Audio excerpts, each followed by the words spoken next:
Hello mga ka-savings, welcome for another video. So ang didiscuss pala natin in this video is regarding latest promo ng CIMB, which is 12% per annum. So napakataas pa rin ito mga ka-savings, although parang ginagawa na to ng CIMB alternate yung 12% ng ilang months na. So napakagandang promo nito at napakagandang i-discuss nito. And then 5% for all existing balances sa mga deposit natin, and then magka-qualify dyan yung existing saka new depositor. So yun yung maganda. So i-discuss natin yan in this video. Kung interested ka sa ganitong content, this video is for you. So let's start. So para lang magkaroon ng linaw or exact representation ng 12% per annum, so dito sa taas, 12% divide number of months sa isang taon. So 12% divide 12, tapos ililess natin yung 20% na tax. Ang totoong interest per the month of September is 0.8% para dito sa 12% per annum. And then ganun din yung logic sa baba. So 5% divide number of months, which is 12, less 20% na tax, magiging 0.33%. So maliit ba siya o malaki? Malaki na yan para sa mga interest rate sa mga banks, lalo na kung i-compare mo sa mga traditional bank, is super laki na niyan. Ipapakita rin natin yung computation sa last part ng video na to. So and then punta na agad tayo sa promo mechanics. So promo period is September 1 to September 30. So dito sa how to qualify, may dalawa lang rule dito mga ka-savings. So punta tayo sa una, sa 5%.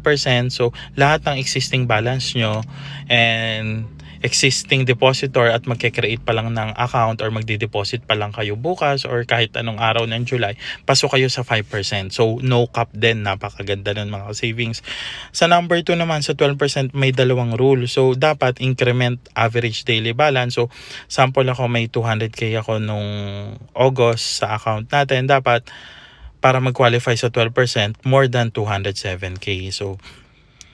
So yun yung unang rule. So yung pangalawang rule naman sa 12%, dapat created yung account before July 31. So halimbawa, nag-create kayo ng account sa CIMB ng August. So sa 5% lang siya papasok kahit na ma-increment average daily balance. And then sa reward part, ang i-explain lang dyan is no cap.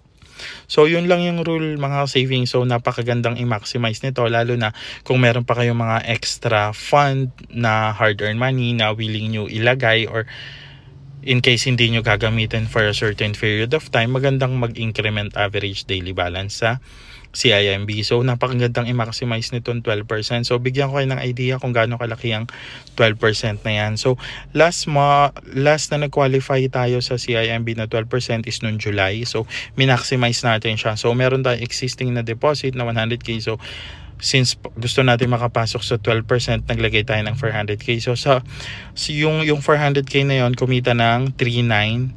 Tapos niless yung tax, nasa 3.1. Nasa babang part yung 3.168.23.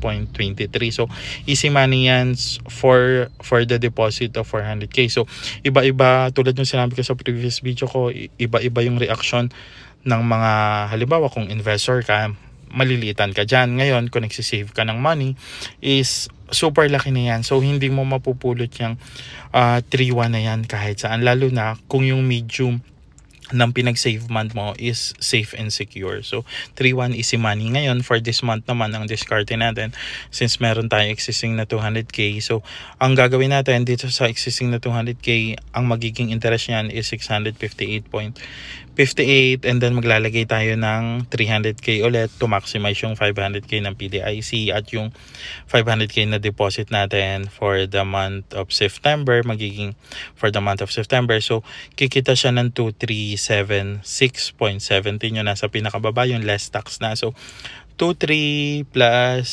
658, so nasa 3,000 ulit yung kita natin for the month of September kay CIMB. So 3k hindi natin pupulutin kahit saan yan, although malaki nga yung kailangan natin i-deposit, kaya lang yung pera naman na yon is hindi naman natin gagalawin for a certain period of time. Separate na doon yung iba nating pinaglalagyan ng pera, yung investment natin, or kung meron pa tayong ibang paggagamitan, mabilis naman mag-pull out ng pera. So kung interested din pala kayo malaman yung breakdown, so i-check nyo lang dito. Kapag nag-deposit kayo and then pasok kayo sa 12%, yun nga yung 1,000, nasa total Interest niya per month is 9.91, 10,000, 99.1, 50,000, 495.51, 100,000, 991.02, 200,000 is 1983.04, and then 300,000 is 2973.5. So, easy money ito mga savings. Easy money and safe and secure na para mapalago kahit papano yung income natin. So, still, yung 12% is above inflation rate yan. Almost times 2 yan ng inflation. Siguro, hindi for the month of July, and then hindi ko pa sure kung gaano kalaki yung inflation rate for the month of August. So, napakagandang i-maximize yan kung nagbabago kayo mga savings. So, yun lang mga savings. Please like, comment, and subscribe. Thank you.